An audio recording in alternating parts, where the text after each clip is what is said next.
السلام علیکم تمام دوستوں کو، میں ہوں ابو ذر بزدار اور ابھی صبح کے بج رہے ہیں 6 بجے اور میں اس ٹائم موجود ہوں کارنش بیچ شارجہ پہ۔ تو صبح کے 6 بجے ریکارڈنگ بنانے کا یہ پرپز ہے کیونکہ آج ماشاءاللہ عید الاضحیٰ ہے، اور عید الاضحیٰ یہ آپ کہہ لیں عربین کنٹریز، گلف اسٹیٹس جو ہیں یہاں پہ اور ویسٹ میں آج جو ہماری مسلم کمیونٹی الحمدللہ وہ سیلیبریٹ کر رہی ہے۔ تو میں نے سب سے پہلے جو نماز ہو رہی تھی صبح 6:45 بجے وہ پڑھ لی، تو میں فری ہو گیا۔ تو میں نے کہا تمام دوستوں کو عید کی مبارکیں بھی دے دیں، اور سیکنڈلی یہ ہے کہ میں آج 2 چیزوں پہ بات کرنا چاہ رہا تھا۔ ایک تو عید الاضحیٰ اور قربانی، اور سیکنڈلی جو ایک بہت زیادہ ایک دردناک واقعہ پاکستان میں آیا پرسوں کے دن جو ہوا تھا، جو سانگھڑ میں وڈیرے نے ایک زندہ اونٹنی کی جو وہ ٹانگ کاٹ دی، جو کہ میرے نزدیک ایک بہت بڑا کرائم ہے، ایک بہت بڑا کرائم ہے، اور میں ان 2 چیزوں پہ بات کرنا چاہ رہا ہوں۔ تو پہلے تو آپ سب دوستوں کو، تمام ویورز کو عید کی بہت بہت مبارک ہو، اور دوسرا یہ ہے کہ کیونکہ اب عید کے ساتھ ہی پاکستان میں جیسے یہ ہے کہ ہمارا اب انڈیا ہے، یہاں پہ جو قربانی ہوگی، عید ہوگی، وہ کل کے دن ہوگی یا ایک دن پہلے ہوگی، ہے نا۔ مڈل ایسٹ میں اور ویسٹ میں ایک دن پہلے عید ہوگی، یہ چاند کے اکارڈنگ۔ تو کل جب وہاں قربانی ہونی ہے پاکستان میں خاص طور پہ، تو میں کہنا یہ چاہتا ہوں کہ بیسیکلی دیکھیں قربانیاں پوری دنیا میں ہوں گی، صاف ظاہر مسلم کمیونٹی جہاں پہ ہے وہ حضرت ابراہیم علیہ السلام کی سنت ادا کریں گے، قربانی کریں گے، لیکن قربانی کے بعد کا جو گند ہے نا وہ زیادہ تر پاکستان میں ہی دیکھنے کو ملتا ہے۔ اب دبئی میں تو ہو کیا یہاں قربانیاں نہیں ہو رہی ہوں گی، لوگ اونٹ قربان کر رہے ہیں، لیکن کہاں ہے ویسٹ، کہاں ہے؟ تو یہ جو قربانی کے بعد یہ جو بچہ کچھ ہوتا ہے، ریمینز ہوتے ہیں اینیملز کے، اوجری وغیرہ، پاکستان میں جب اس کو لوگ بے احتیاطی کرتے ہیں، سب نہیں، کچھ لوگ جو کرتے ہیں کہ گھر کے باہر پھینک دیا اس کو، اس سے جتنی ڈیزیز پیدا ہوتی ہیں اس ڈیزیز کا آپ کو مطلب اگر آپ کو اندازہ ہو جائے تو آپ اس سے پھر بہت کیئرفل ہو جائیں۔ اور اس سے ایک ڈیزیز نہیں ہے، ہیلتھ ایشوز ہیں، سائیکولوجیکل ایک وہ ہے ٹراما ہے وہ پیدا ہو جاتا ہے، اس میں اکنامیکل ایشو بھی آ جاتا ہے، ٹورزم کا ایشو آ جاتا ہے، ہیلتھ ایشوز آ جاتے ہیں، اور اس کے بعد اسمیل ایشو سب سے بڑا ہوتا ہے جو اس کے اندر مین افیکٹ کرتا ہے۔ اب میں آپ کو بتاتا ہوں کیسے۔ آپ کے گھر کے باہر پڑی ہو اوجری،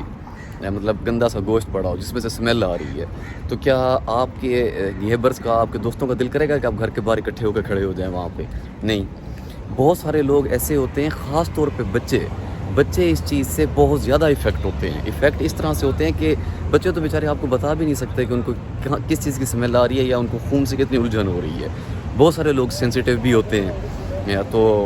مطلب میں بہت بڑے لوگوں کو جانتا ہوں جو بلڈ کو دیکھ کے بیہوش ہو جاتے ہیں۔ تو مطلب آپ نے یہ کہ احتیاط برتنی ہے، آپ سنت ہے آپ اس کو ادا کریں، بہت اچھے سے ادا کریں، اللہ پاک قربانی قبول فرمائے۔ تو لیکن یہ ہے کہ اس کے بعد جو ریمینز ہے نا، کائنڈلی فار گاڈ سے اس کو آپ نے ٹھکانے لگانا ہے، نہ گورنمنٹ کے لیے پرابلم بنانی ہے نہ ملک کے لیے پرابلم بنانی ہے۔ تو ہر سال کی طرح ایسا نہ ہو کہ میڈیا پھر سے دکھا رہا ہو کہ بھئی اتنی اوجریاں ہیں اور ویسٹ مینجمنٹ اس طریقے کر پا رہی ہے وغیرہ وغیرہ وغیرہ، ایک نیگیٹو تاثر جو ملک کا ہے وہ نہ جائے۔ اب آتے ہیں مین ٹاپک کی طرف، جو ایک بہت بڑا، میرے نزدیک بہت بڑا کرائم ہے، آپ کے نزدیک کتنا بڑا کرائم ہے یہ آپ نے بتانا ہے، کہ آپ ایک زندہ اونٹنی کی ٹانگ کاٹ دیتے ہیں۔ کیوں؟ کیونکہ وہ بیچاری، اس کو پتہ نہیں تھا کہ یہ نواب سو کالڈ، میں اب ابیوز نہیں کرنا چاہوں گا، ایک ایڈیٹ وڈیرے کی زمین ہے اور وہ اس کے اندر بیچاری گھاس اس نے اس کے وہاں جا کے کچھ کھا لی، تو اس بنیاد پہ سو کالڈ وڈیرے نے اس کی ٹانگ ہی کاٹ دی۔ تو مطلب آپ ایک بات بتائیں، آپ کو کس قدر ظالم ہونا پڑے گا؟ ایک لمحے کے لیے آپ سوچیں، یہ بیسیکلی ہم پورے پاکستان کا میسج گیا نا، آل اراؤنڈ دا ورلڈ، کے پاکستان میں سوا کیا پیش آیا ہے، تو مینٹلی طور پہ آپ کو کس لیول پہ ہونا پڑے گا کہ ایک زندہ ایک جاندار چیز ہے اور اس کی مطلب آپ ایک ٹانگ کٹ کر دیں، ایک ٹانگ ہی کاٹ دیں اس کی، وہ بھی ایک بے زبان ایک جانور۔ تو اس کے لیے آپ کو ذہنی طور پہ کتنا وہ ایک ہونا پڑے گا۔ یہاں سے آپ جو ایک فیوڈل کا مائنڈ سیٹ ہے نا وہ دیکھیں، ان کے لیے ان کی زمین اور ان کا پیسہ سب کچھ ہے۔ یہ وہیں لوگ ہیں ڈیورنگ پٹیشن جو سب سے بڑے مطلب اپرچونسٹ جو ثابت ہوئے، ان کا اسلام کی جو آئیڈیالوجی ہے نہ اس سے کچھ لینا دینا ہے، نہ ان کا اس سے پاکستان سے کچھ لینا دینا ہے، ان کو صرف جو انٹرسٹ ہے وہ اپنی زمین کے اندر ہے، اور اسی وجہ سے کیونکہ لینڈ ریفارمز ہونی تھی، انڈیا نے اپنی جان چھڑائی فیوڈل سسٹم سے، پاکستان کو تحفے میں مل گئے، اور یہ آج بھی قابض ہیں اس کے اوپر، پاکستان کے سسٹم کے اوپر قابض ہیں۔ تو کہنے سے مراد یہ ہے، ہم مسلمان ہیں، کہنے کو تو ہم مسلمان ہیں، لیکن الحمدللہ ہمارے قرآن پاک میں آپ دیکھ لیں کہ پوری کی پوری سورہ موجود ہے، حضرت صالح علیہ السلام کے معاملے میں کہ جب اونٹنی کا معجزہ دکھانے کے لیے اونٹنی انہوں نے نکالی پہاڑ میں سے 10 منتھ پریگننٹ اونٹنی میرے خیال سے، اور بعد میں انہی کے لوگوں نے جنہوں نے ڈیمانڈ کی تھی اس معجزے کی، اس اونٹنی کو انہوں نے کیا کیا، اس کی ٹانگیں کاٹ دی۔ تو کیا ہوا تھا پھر 3 دنوں کے اندر سب سے زیادہ جو شکست ایک گندے طریقے جو موت دی تھی خدا نے، وہ حضرت صالح علیہ السلام کی امت کو دی تھی۔ اس کے اندر بات یہ نہیں ہے کہ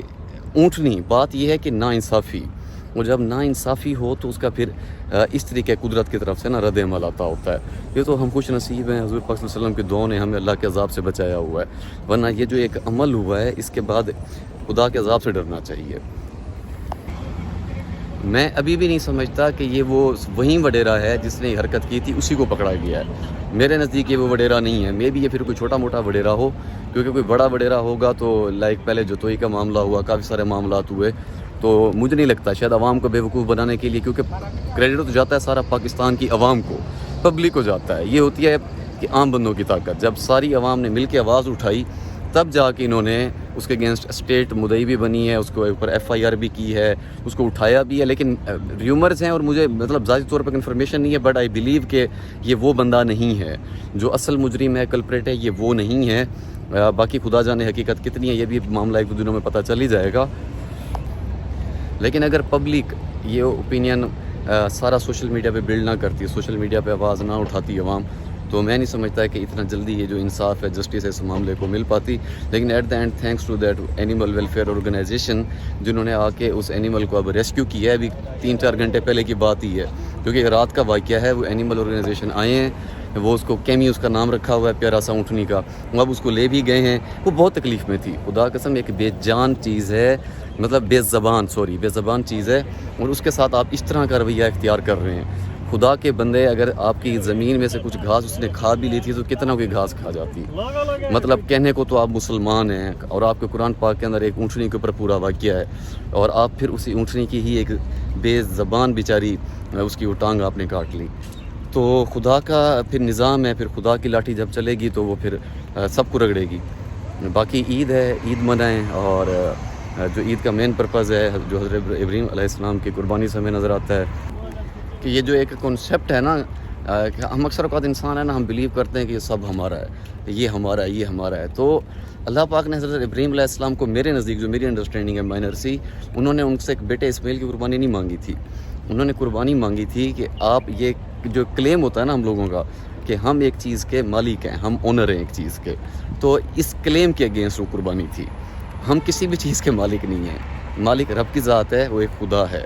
تو اس کنسیپٹ کو کنٹینیو کرتے ہوئے جو عید کا مین پرپز ہے، جو قربانی کا مین پرپز ہے، وہ یہ ہے کہ آپ اپنی انائیں، اپنا غصہ، اپنی نفرتیں، یہ جو ایک نیگیٹو تھاٹس ہیں، یہ سارے آپ ان کی قربانی دیں۔ اور یہ ہے کہ کیونکہ بہت سارے لوگ آپس میں ناراض بھی ہوتے ہیں،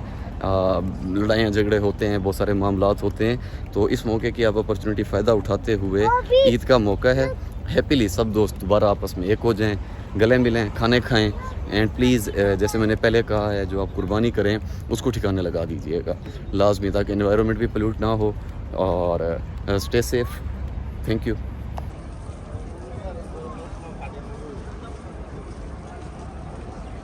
یہ ماشاءاللہ عید الاضحیٰ کی نماز پڑھنے کے بعد تمام مسلمان بھائی واپس اب جا رہے ہیں اپنے کاموں کو، قربانی کریں گے خیر سے، اور یہ ہے کہ اب